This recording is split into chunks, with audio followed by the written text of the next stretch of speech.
TMC MP Abhishek Banerjee, Kapil Sibal says that I am ashamed to live in a country where ruling party destroys democratic foundations laid by great leaders of the nation. It is very unfortunate that a person who has made crores of rupees by running his very successful practice in the Supreme Court of India has such a dim view about India's constitutional institutions and in Modi Virod does Desh Virod and attacks India itself. This is the same bunch of people who remained silent when the 2021 post-poll violence took place. When Khagen Murmu, a colleague of his in Lok Sabha, his head was burst open, tribal MP. When Naddaji's convoy was attacked. When in 2013, 18 and 23 Panchayati poll violence took place and Supreme Court had made a lot of comments. When High Court said it's not rule of law but law of the ruler that is taking place in West Bengal, that time Kapil Sibal was completely eloquently silent. And today, when it is now emerging that the attack that was done on Abhishek Banerjee, and nobody justifies it was actually done by the TMC leaders because the photographs have come out.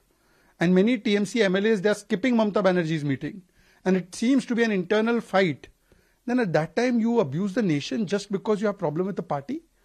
And this is the standard operating procedure, whether it's Rahul Gandhi, Trinamool Congress or Kapil Sibal. You see, they say we'll fight Indian state.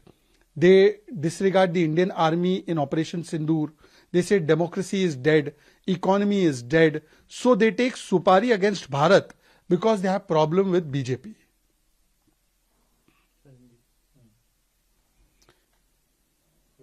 देखिए, बड़ी दुर्भाग्यपूर्ण बात है कि एक बड़े वकील जो करोड़ों रुपए कमाते हैं, सुप्रीम कोर्ट में प्रैक्टिस करते हैं, वो संवैधानिक संस्थाओं के खिलाफ सुपारी लेकर बोलते हैं. और क्यों? क्योंकि उनको बीजेपी का विरोध करना है तो देश विरोध में बोलो, कुछ भी बोलो. अरे भाई, 2021 में पोस्ट पोल वायलेंस हुई, आपने कुछ बोला?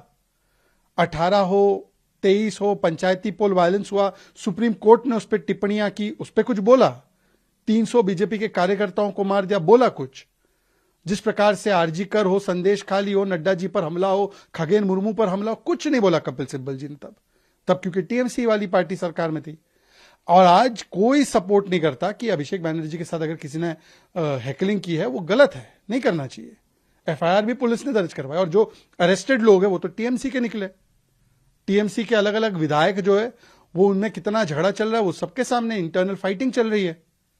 पर आप मोदी विरोध और बीजेपी विरोध में देश विरोध में उतर आते हैं. कभी एआई समिट का विरोध, कभी ऑपरेशन सिंदूर का विरोध, कभी इंडियन स्टेट से हम लड़ेंगे, कभी डेमोक्रेसी डेड. तो ये दिखाता है कि कैसे बीजेपी के विरोध में भारत के विरोध में उतर आते हैं.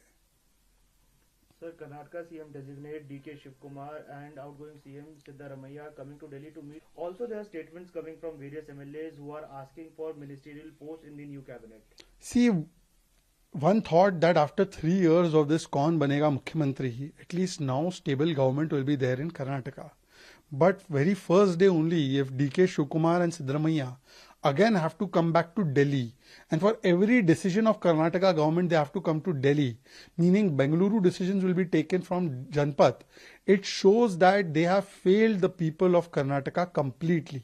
And politically instability is continuing in Karnataka, and it also shows that just by changing the CM, the character of the government does not change.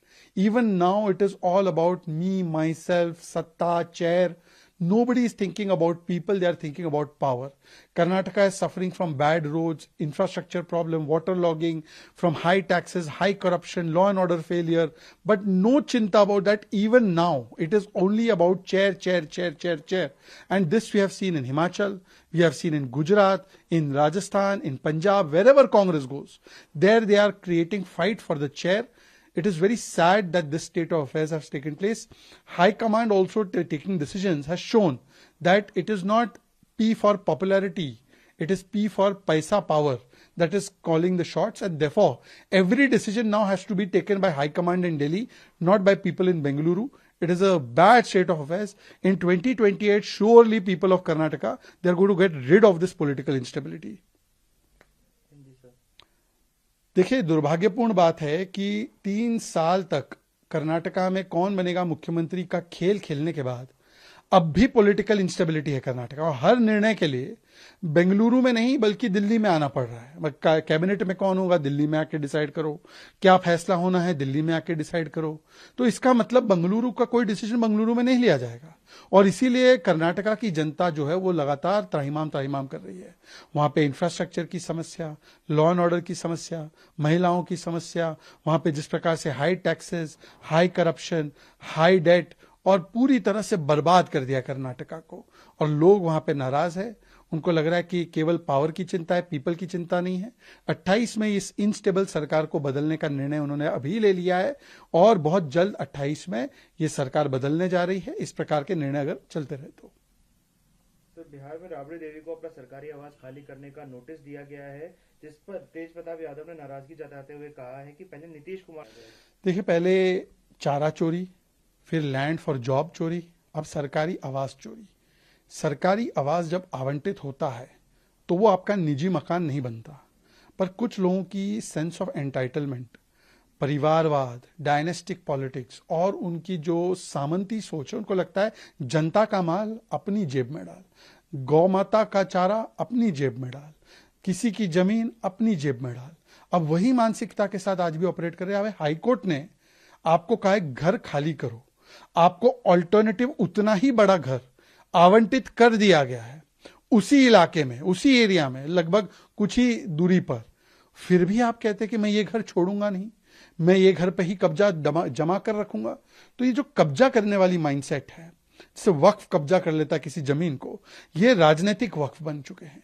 और जिस प्रकार से नेशनल हेराल्ड का प्रॉपर्टी, फ्रीडम फाइटर का प्रॉपर्टी गांधी परिवार को लगता है निजी संपत्ति, वैसे ही राबड़ी देवी और उनके परिवार को लगता है कि ये सरकारी संपत्ति मेरी संपत्ति।